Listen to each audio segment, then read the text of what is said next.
Gates of Imagination presents The Fall of the House of Usher by Edgar Allan Poe, read by George Pearson. His heart is a poised lute. As soon as it is touched, it resounds. De Béranger. During the whole of a dull, dark, and soundless day in the autumn of the year, when the clouds hung oppressively low in the heavens, I had been passing alone on horseback through a singularly dreary tract of country, and at length found myself, as the shades of the evening drew on, within view of the melancholy House of Usher. I know not how it was, but with the first glimpse of the building, a sense of insufferable gloom pervaded my spirit. I say insufferable, for the feeling was unrelieved by any of that half-pleasurable, because poetic, sentiment with which the mind usually receives even the sternest natural images of the desolate or terrible. I looked upon the scene before me, upon the mere house and the simple landscape features of the domain, upon the bleak walls, upon the vacant eye-like windows, upon a few rank sedges, and upon a few white trunks of decayed trees, with an utter depression of soul, which I can compare to no earthly sensation more properly than to the after-dream of the reveller upon opium, the bitter lapse into everyday life, the hideous dropping off of the veil. There was an iciness, a sinking, a sickening of the heart, an unredeemed dreariness of thought which no goading of the imagination could torture into aught of the sublime. What was it? I paused to think. What was it that so unnerved me in the contemplation of the House of Usher? It was a mystery all insoluble, nor could I grapple with the shadowy fancies that crowded upon me as I pondered. I was forced to fall back upon the unsatisfactory conclusion that while, beyond doubt, there are combinations of very simple natural objects which have the power of thus affecting us, still the analysis of this power lies among considerations beyond our depth. It was possible, I reflected, that a mere different arrangement of the particulars of the scene, of the details of the picture, would be sufficient to modify, or perhaps to annihilate, its capacity for sorrowful impression, and, acting upon this idea, I reined my horse to the precipitous brink of a black and lurid tarn that lay in unruffled lustre by the dwelling, and gazed down, but with a shudder even more thrilling than before, upon the remodelled and inverted images of the grey sedge, and the ghastly tree stems, and the vacant and eye-like windows. Nevertheless, in this mansion of gloom I now proposed to myself a sojourn of some weeks. Its proprietor, Roderick Usher, had been one of my boon companions in boyhood. But many years had elapsed since our last meeting. A letter, however, had lately reached me in a distant part of the country, a letter from him, which, in its wildly importunate nature, had admitted of no other than a personal reply. The MS gave evidence of nervous agitation. The writer spoke of acute bodily illness, of a mental disorder which oppressed him, and of an earnest desire to see me as his best, and indeed his only personal friend, with a view of attempting, by the cheerfulness of my society, some alleviation of his malady. It was the manner in which all this, and much more, was said. It was the apparent heart that went with his request, which allowed me no room for hesitation, and I accordingly obeyed forthwith what I still considered a very singular summons. Although, as boys, we had been even intimate associates, yet I really knew little of my friend. His reserve had been always excessive and habitual.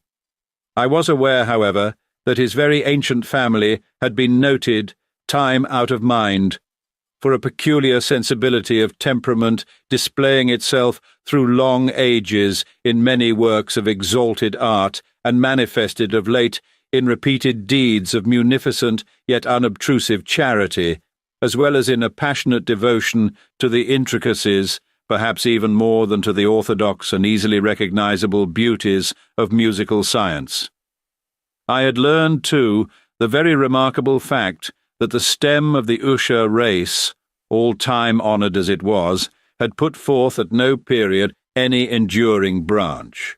In other words, that the entire family lay in the direct line of descent, and had always, with very trifling and very temporary variation, so lain.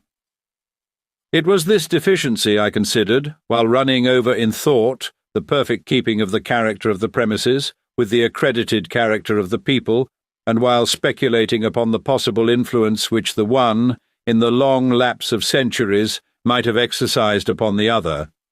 It was this deficiency, perhaps, of collateral issue, and the consequent undeviating transmission, from sire to son, of the patrimony with the name, which had at length so identified the two as to merge the original title of the estate in the quaint and equivocal appellation of the House of Usher, an appellation which seemed to include, in the minds of the peasantry who used it, both the family and the family mansion.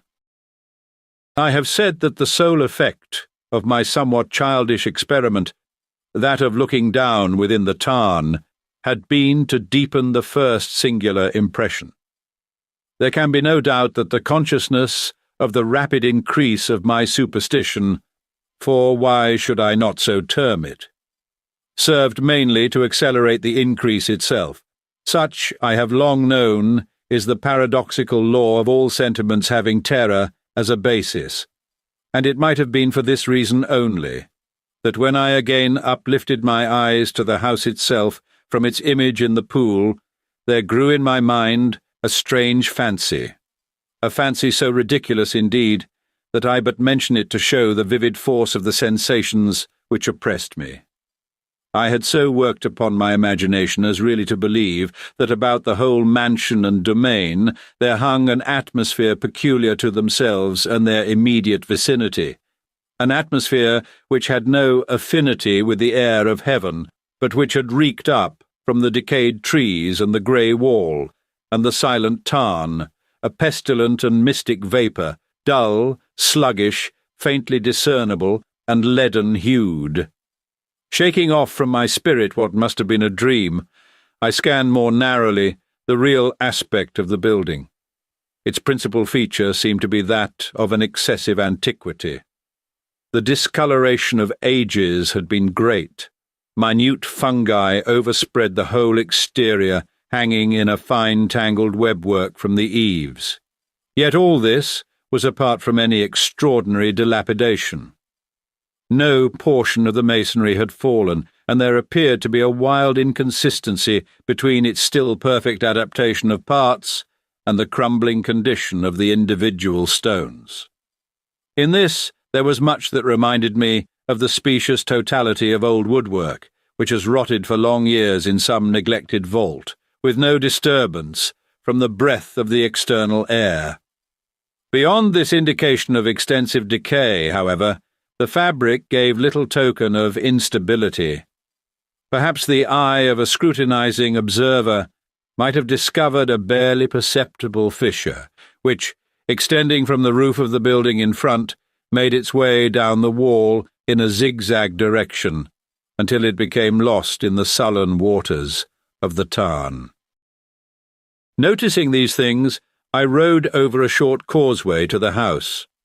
A servant in waiting took my horse, and I entered the Gothic archway of the hall. A valet of stealthy step thence conducted me, in silence, through many dark and intricate passages in my progress to the studio of his master.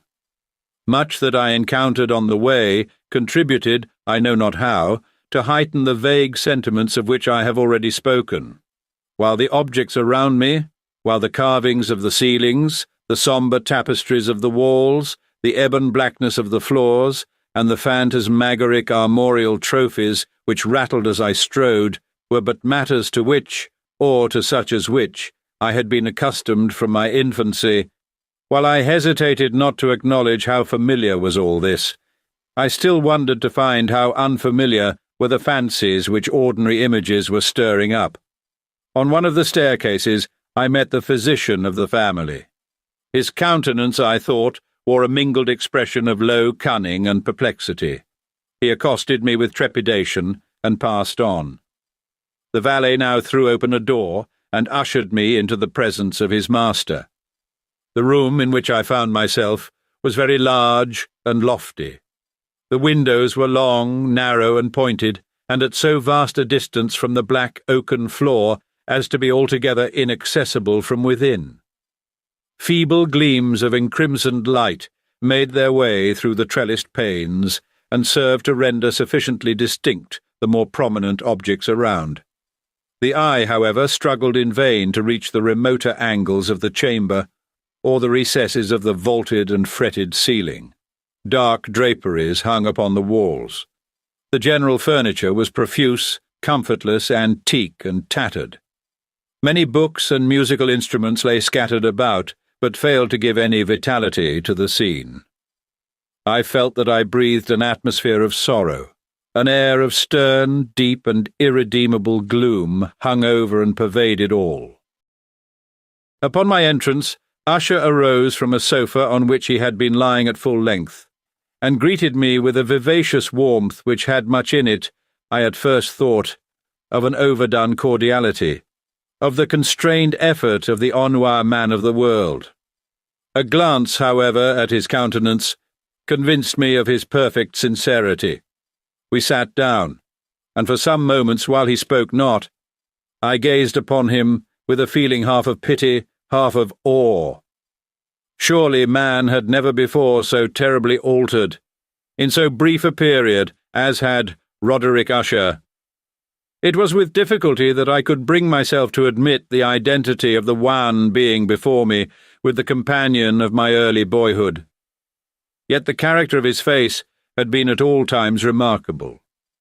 A cadaverousness of complexion, an eye large, liquid, and luminous beyond comparison, lips somewhat thin and very pallid, but of a surpassingly beautiful curve, a nose of a delicate Hebrew model, but with a breadth of nostril unusual in similar formations, a finely moulded chin, speaking, in its want of prominence, of a want of moral energy, hair of a more than web-like softness and tenuity, these features, with an inordinate expansion above the regions of the temple, made up altogether a countenance not easily to be forgotten.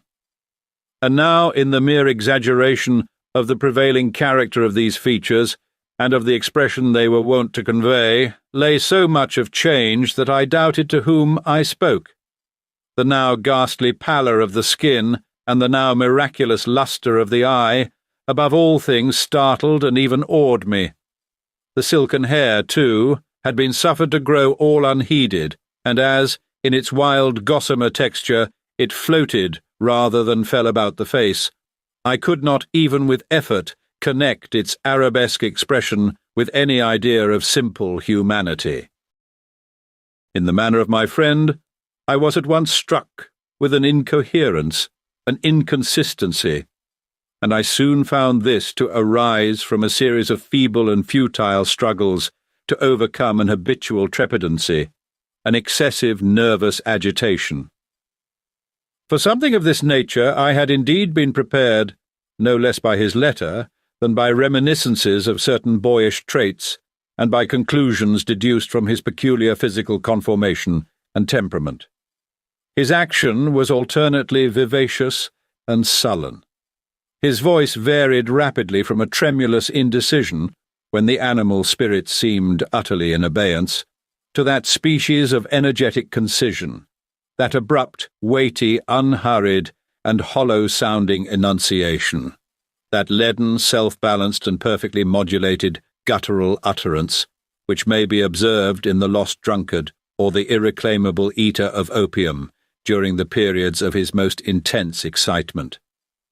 It was thus that he spoke of the object of my visit, of his earnest desire to see me, and of the solace he expected me to afford him. He entered, at some length, into what he conceived to be the nature of his malady. It was, he said, a constitutional and a family evil, and one for which he despaired to find a remedy. A mere nervous affection, he immediately added, which would undoubtedly soon pass off. It displayed itself in a host of unnatural sensations. Some of these, as he detailed them, interested and bewildered me, although perhaps the terms and the general manner of the narration had their weight.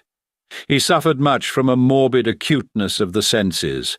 The most insipid food was alone endurable. He could wear only garments of certain texture. The odours of all flowers were oppressive. His eyes were tortured by even a faint light. And there were but peculiar sounds, and these from stringed instruments, which did not inspire him with horror. To an anomalous species of terror, I found him a bounden slave. "I shall perish," said he. "I must perish in this deplorable folly. Thus, and not otherwise, shall I be lost. I dread the events of the future, not in themselves, but in their results. I shudder at the thought of any, even the most trivial incident, which may operate upon this intolerable agitation of soul. I have indeed no abhorrence of danger, except in its absolute effect, in terror. In this unnerved, in this pitiable condition, I feel that the period will sooner or later arrive when I must abandon life and reason together, in some struggle with the grim phantasm, fear." I learned, moreover, at intervals and through broken and equivocal hints, another singular feature of his mental condition. He was enchained by certain superstitious impressions in regard to the dwelling which he tenanted, and whence, for many years, he had never ventured forth, in regard to an influence whose supposititious force was conveyed in terms too shadowy here to be restated, an influence which some peculiarities in the mere form and substance of his family mansion had, by dint of long sufferance, he said, obtained over his spirit, an effect which the physique of the grey walls and turrets, and of the dim tarn into which they all looked down, had at length brought about upon the morale of his existence. He admitted, however, although with hesitation, that much of the peculiar gloom which thus afflicted him could be traced to a more natural and far more palpable origin, to the severe and long-continued illness, indeed to the evidently approaching dissolution of a tenderly beloved sister, his sole companion for long years, his last and only relative on earth. "Her decease," he said, with a bitterness which I can never forget, "would leave him the hopeless and the frail, the last of the ancient race of the Ushers." While he spoke, the Lady Madeline, for so was she called, passed slowly through a remote portion of the apartment, and without having noticed my presence, disappeared. I regarded her with an utter astonishment not unmingled with dread, and yet I found it impossible to account for such feelings. A sensation of stupor oppressed me as my eyes followed her retreating steps. When a door, at length, closed upon her, my glance sought instinctively and eagerly the countenance of the brother. But he had buried his face in his hands, and I could only perceive that a far more than ordinary wanness had overspread the emaciated fingers through which trickled many passionate tears. The disease of the Lady Madeline had long baffled the skill of her physicians. A settled apathy, a gradual wasting away of the person, and frequent although transient affections of a partially cataleptical character were the unusual diagnosis. Hitherto she had steadily borne up against the pressure of her malady, and had not betaken herself finally to bed. But, on the closing in of the evening of my arrival at the house, she succumbed, as her brother told me at night with inexpressible agitation, to the prostrating power of the destroyer, and I learned that the glimpse I had obtained of her person would thus probably be the last I should obtain, that the lady, at least while living, would be seen by me no more. For several days ensuing, her name was unmentioned by either Usher or myself, and during this period I was busied in earnest endeavours to alleviate the melancholy of my friend. We painted and read together, or I listened, as if in a dream, to the wild improvisations of his speaking guitar. And thus, as a closer and still closer intimacy admitted me more unreservedly into the recesses of his spirit, the more bitterly did I perceive the futility of all attempt at cheering a mind from which darkness, as if an inherent positive quality poured forth upon all objects of the moral and physical universe in one unceasing radiation of gloom. I shall ever bear about me a memory of the many solemn hours I thus spent alone with the master of the House of Usher. Yet I should fail in any attempt to convey an idea of the exact character of the studies or of the occupations in which he involved me or led me the way. An excited and highly distempered ideality threw a sulphurous lustre over all. His long improvised dirges will ring forever in my ears. Among other things, I hold painfully in mind a certain singular perversion and amplification of the wild air of the last waltz of von Weber. From the paintings over which his elaborate fancy brooded, and which grew, touch by touch, into vaguenesses, at which I shuddered the more thrillingly, because I shuddered knowing not why. From these paintings, vivid as their images now are before me, I would in vain endeavour to educe more than a small portion which should lie within the compass of merely written words. By the utter simplicity, by the nakedness of his designs, he arrested and overawed attention. If ever mortal painted an idea, that mortal was Roderick Usher. For me, at least, in the circumstances then surrounding me, there arose out of the pure abstractions which the hypochondriac contrived to throw upon his canvas an intensity of intolerable awe, no shadow of which felt I ever yet in the contemplation of the certainly glowing yet too concrete reveries of Fuseli. One of the phantasmagoric conceptions of my friend, partaking not so rigidly of the spirit of abstraction, may be shadowed forth, although feebly, in words.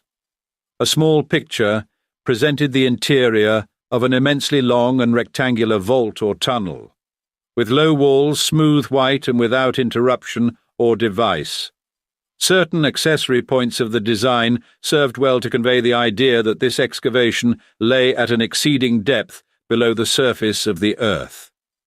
No outlet was observed in any portion of its vast extent, and no torch or other artificial source of light was discernible. Yet a flood of intense rays rolled throughout, and bathed the whole in a ghastly and inappropriate splendour. I have just spoken of that morbid condition of the auditory nerve which rendered all music intolerable to the sufferer, with the exception of certain effects of stringed instruments. It was perhaps the narrow limits to which he thus confined himself upon the guitar, which gave birth, in great measure, to the fantastic character of his performances. But the fervid facility of his impromptus could not be so accounted for. They must have been, and were, in the notes, as well as in the words of his wild fantasias, for he not unfrequently accompanied himself with rhymed verbal improvisations, the result of that intense mental collectedness and concentration to which I have previously alluded as observable only in particular moments of the highest artificial excitement. The words of one of these rhapsodies I have easily remembered. I was, perhaps, the more forcibly impressed with it as he gave it, because in the under or mystic current of its meaning, I fancied that I perceived, and for the first time, a full consciousness on the part of Usher, of the tottering of his lofty reason upon her throne.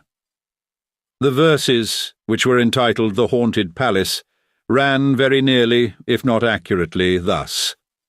In the greenest of our valleys, by good angels tenanted, once a fair and stately palace, radiant palace, reared its head. In the monarch thought's dominion, it stood there. Never seraph spread a pinion over fabric half so fair, banners yellow, glorious golden. On its roof did float and flow. This, all this, was in the olden time long ago, and every gentle air that dallied, in that sweet day, along the ramparts plumed and pallid, a winged odour went away.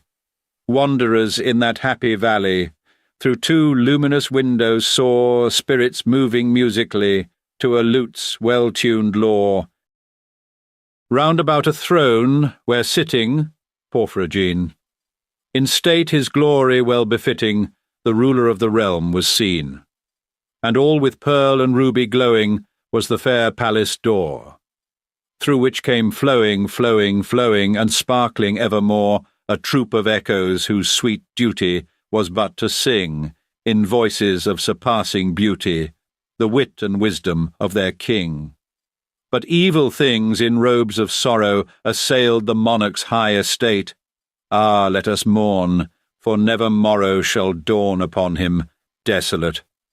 And round about his home, the glory that blushed and bloomed is but a dim remembered story of the old time entombed.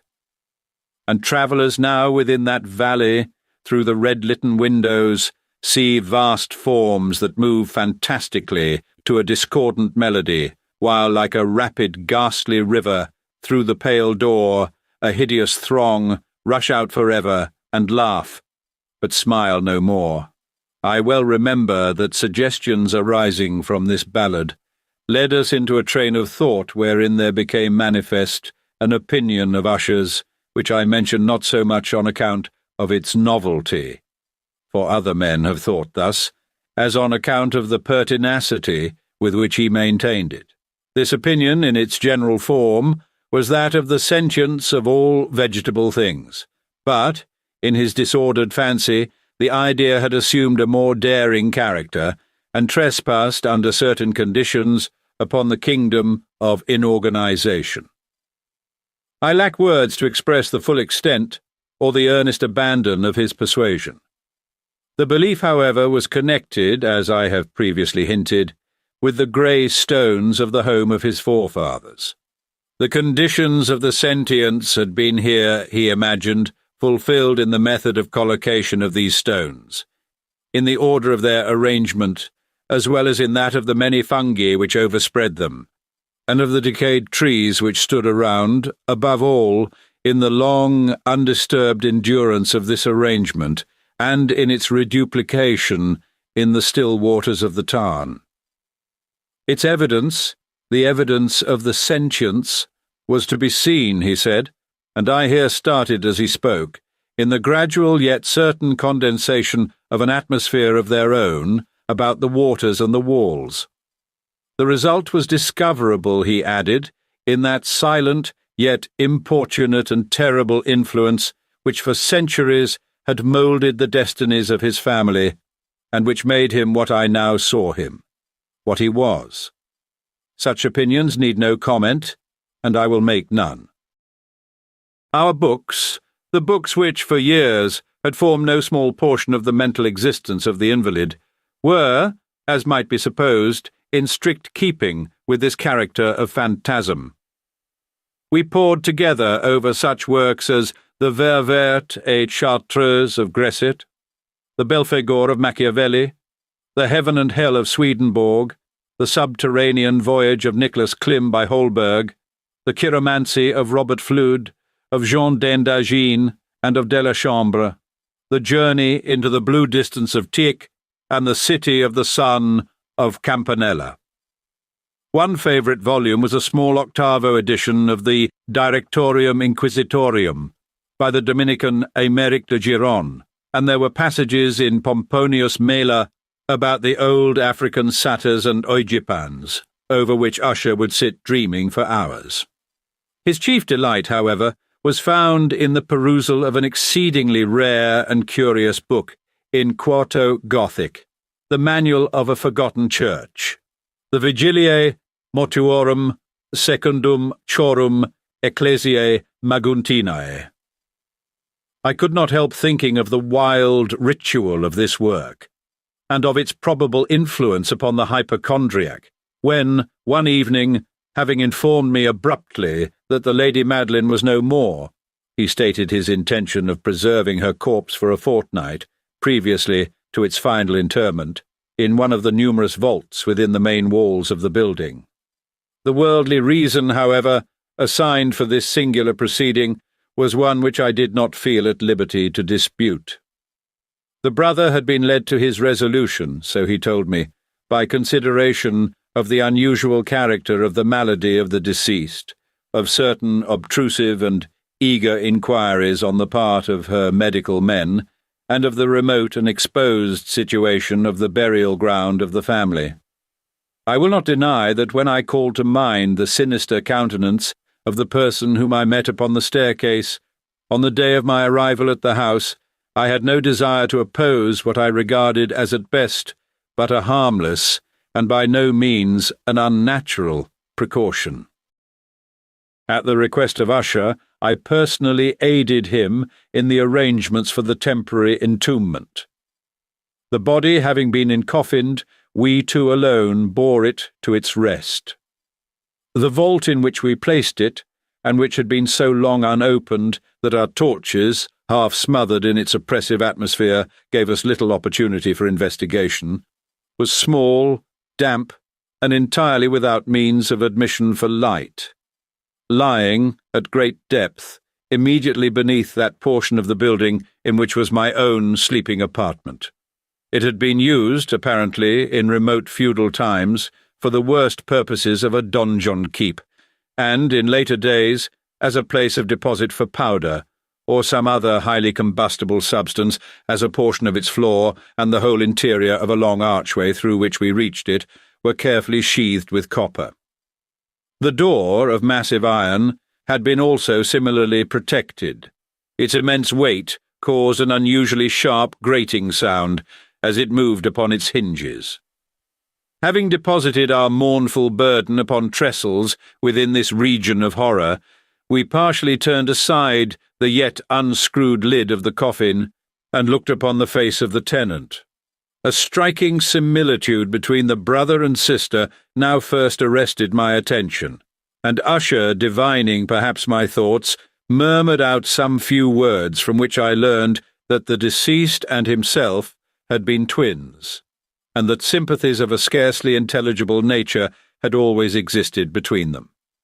Our glances, however, rested not long upon the dead, for we could not regard her unawed. The disease which had thus entombed the lady in the maturity of youth had left, as usual in all maladies of a strictly cataleptical character, the mockery of a faint blush upon the bosom and the face, and that suspiciously lingering smile upon the lip which is so terrible in death. We replaced and screwed down the lid, and having secured the door of iron, made our way with toil into the scarcely less gloomy apartments of the upper portion of the house. And now, some days of bitter grief having elapsed, an observable change came over the features of the mental disorder of my friend. His ordinary manner had vanished, his ordinary occupations were neglected or forgotten. He roamed from chamber to chamber with hurried, unequal, and objectless step. The pallor of his countenance had assumed, if possible, a more ghastly hue, but the luminousness of his eye had utterly gone out. The once occasional huskiness of his tone was heard no more, and a tremulous quaver, as if of extreme terror, habitually characterized his utterance. There were times, indeed, when I thought his unceasingly agitated mind was labouring with some oppressive secret to divulge which he struggled for the necessary courage.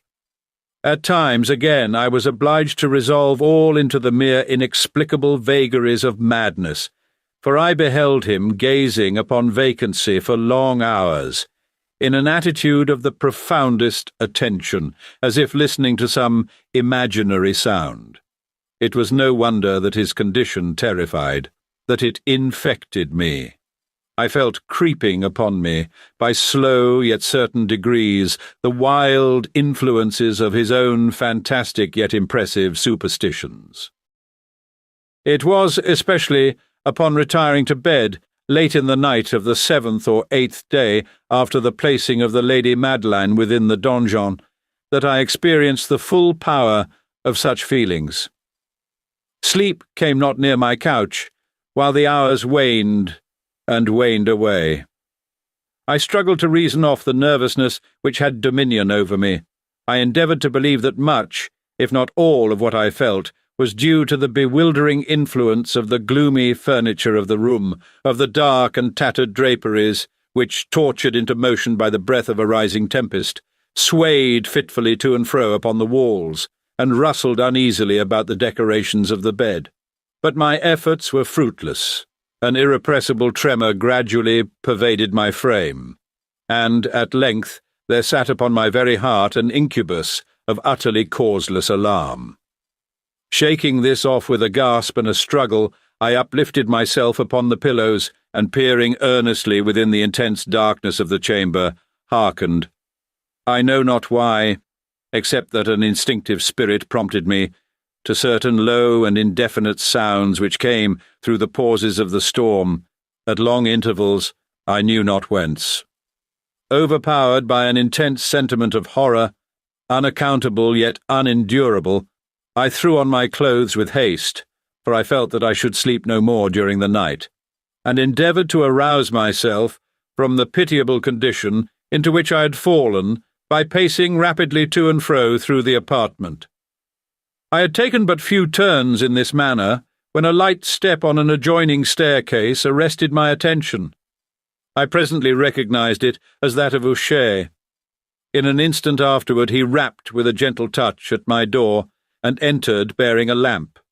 His countenance was, as usual, cadaverously wan, but moreover there was a species of mad hilarity in his eyes, an evidently restrained hysteria in his whole demeanour. His air appalled me, but anything was preferable to the solitude which I had so long endured, and I even welcomed his presence as a relief. "And you have not seen it?" he said abruptly, after having stared about him for some moments in silence. "You have not then seen it? But stay, you shall." Thus speaking, and having carefully shaded his lamp, he hurried to one of the casements and threw it freely open to the storm. The impetuous fury of the entering gust nearly lifted us from our feet. It was, indeed, a tempestuous yet sternly beautiful night, and one wildly singular in its terror and its beauty. A whirlwind had apparently collected its force in our vicinity, for there were frequent and violent alterations in the direction of the wind, and the exceeding density of the clouds, which hung so low as to press upon the turrets of the house, did not prevent our perceiving the lifelike velocity with which they flew careering from all points against each other without passing away into the distance. I say that even their exceeding density did not prevent our perceiving this, yet we had no glimpse of the moon or stars, nor was there any flashing forth of the lightning. But the undersurfaces of the huge masses of agitated vapour, as well as all terrestrial objects immediately around us, were glowing in the unnatural light of a faintly luminous and distinctly visible gaseous exhalation which hung about and enshrouded the mansion. "You shall not behold this," said I, shudderingly, to Usher, as I led him with a gentle violence from the window to a seat. "These appearances which bewilder you are merely electrical phenomena not uncommon, or it may be that they have their ghastly origin in the rank miasma of the tarn. Let us close this casement. The air is chilling and dangerous to your frame. Here is one of your favourite romances. I will read and you shall listen, and so we will pass away this terrible night together."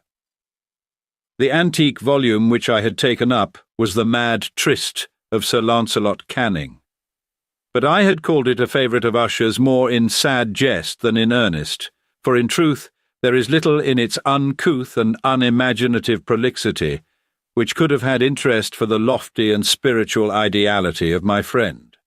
It was, however, the only book immediately at hand, and I indulged a vague hope that the excitement which now agitated the hypochondriac might find relief, for the history of mental disorder is full of similar anomalies, even in the extremeness of the folly which I should read.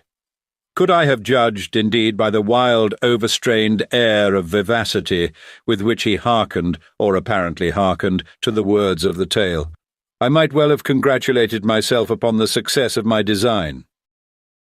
I had arrived at that well-known portion of the story where Ethelred, the hero of the tryst, having sought in vain for peaceable admission into the dwelling of the hermit, proceeds to make good an entrance by force.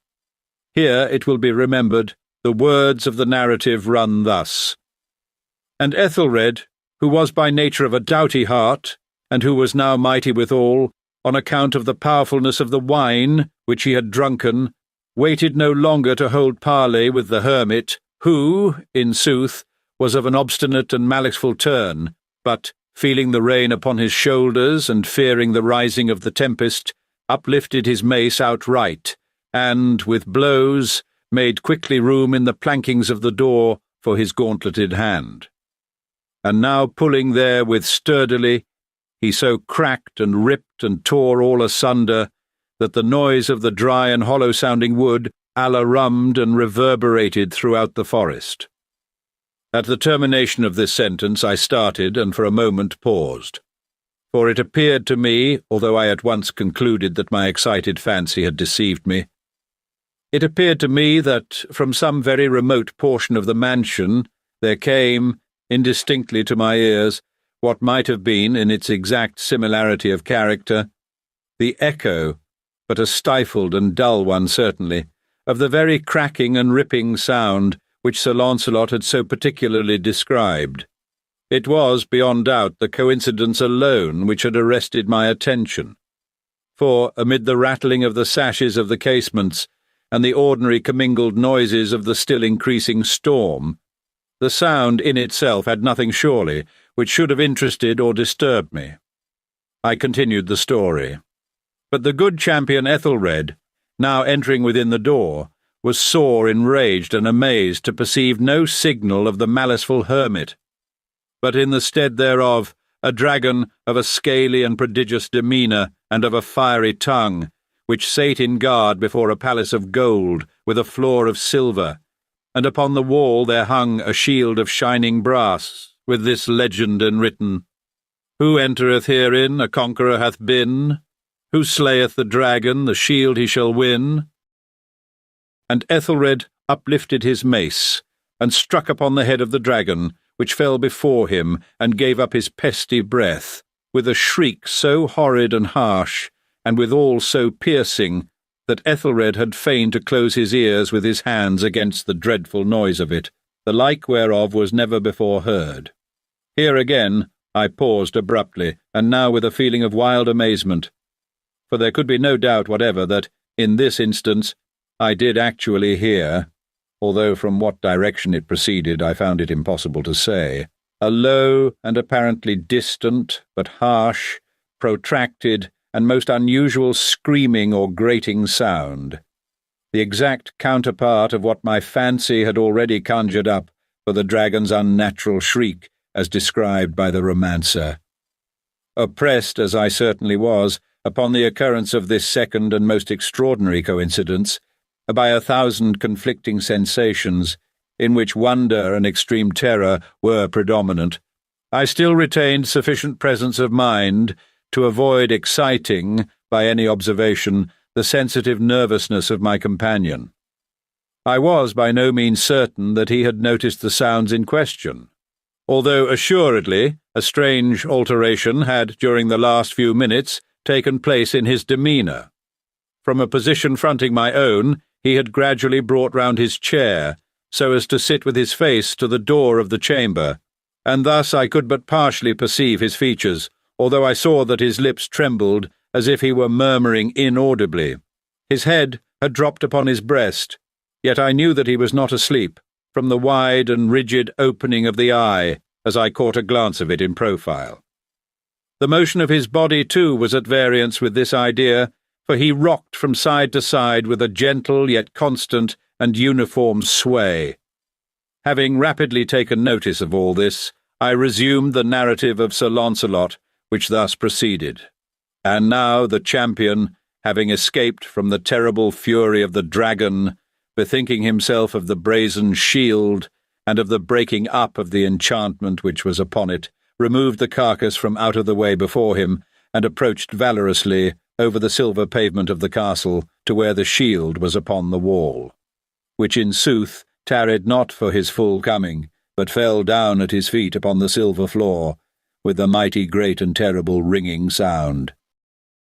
No sooner had these syllables passed my lips, than, as if a shield of brass had indeed at the moment fallen heavily upon a floor of silver, I became aware of a distinct, hollow, metallic, and clangorous, yet apparently muffled reverberation. Completely unnerved, I leaped to my feet, but the measured rocking movement of Usher was undisturbed. I rushed to the chair in which he sat.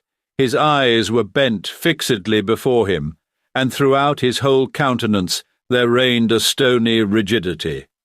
But as I placed my hand upon his shoulder, there came a strong shudder over his whole person, a sickly smile quivered about his lips, and I saw that he spoke in a low, hurried, and gibbering murmur, as if unconscious of my presence. Bending closely over him, I at length drank in the hideous import of his words. "Not hear it? Yes, I hear it, and have heard it. Long, many minutes, many hours, many days have I heard it, yet I dared not. Oh, pity me, miserable wretch that I am. I dared not speak. We have put her living in the tomb, said I, not that my senses were acute. I now tell you that I heard her first feeble movements in the hollow coffin. I heard them many days ago, yet I dared not speak. And now, tonight, Ethelred, ha! The breaking of the hermit's door, and the death cry of the dragon, and the clangour of the shield. Say rather, the rending of her coffin, and the grating of the iron hinges of her prison, and her struggles within the coppered archway of the vault. Oh, whither shall I fly? Will she not be here anon? Is she not hurrying to upbraid me for my haste? Have I not heard her footstep on the stair? Do I not distinguish that heavy and horrible beating of her heart? Madman! Here he sprang furiously to his feet and shrieked out his syllables, as if in the effort he were giving up his soul. Madman! I tell you that she now stands without the door. As if, in the superhuman energy of his utterance, there had been found the potency of a spell. The huge antique panels to which the speaker pointed threw slowly back, upon the instant, their ponderous and ebony jaws. It was the work of the rushing gust. But then, without those doors, there did stand the lofty and enshrouded figure of the Lady Madeline of Usher. There was blood upon her white robes, and the evidence of some bitter struggle upon every portion of her emaciated frame. For a moment she remained trembling and reeling to and fro upon the threshold. Then, with a low moaning cry, fell heavily inward upon the person of her brother, and in her violent and now final death agonies bore him to the floor a corpse and a victim to the terrors he had anticipated. From that chamber, and from that mansion, I fled aghast. The storm was still abroad in all its wrath, as I found myself crossing the old causeway. Suddenly, there shot along the path a wild light, and I turned to see whence a gleam so unusual could have issued, for the vast house and its shadows were alone behind me. The radiance was that of the full, setting, and blood-red moon, which now shone vividly through that once barely discernible fissure, of which I have before spoken as extending from the roof of the building in a zigzag direction to the base. While I gazed, this fissure rapidly widened. There came a fierce breath of the whirlwind. The entire orb of the satellite burst at once upon my sight. My brain reeled as I saw the mighty walls rushing asunder. There was a long, tumultuous shouting sound, like the voice of 1,000 waters, and the deep and dank tarn at my feet closed sullenly and silently over the fragments of the House of Usher. Thank you for listening. We record and share our recordings for free. If you like them, leaving a thumbs up and leaving a simple comment with thanks would be valuable support for us. You can also financially support us by becoming a member of our YouTube community or sending us super thanks. See you soon.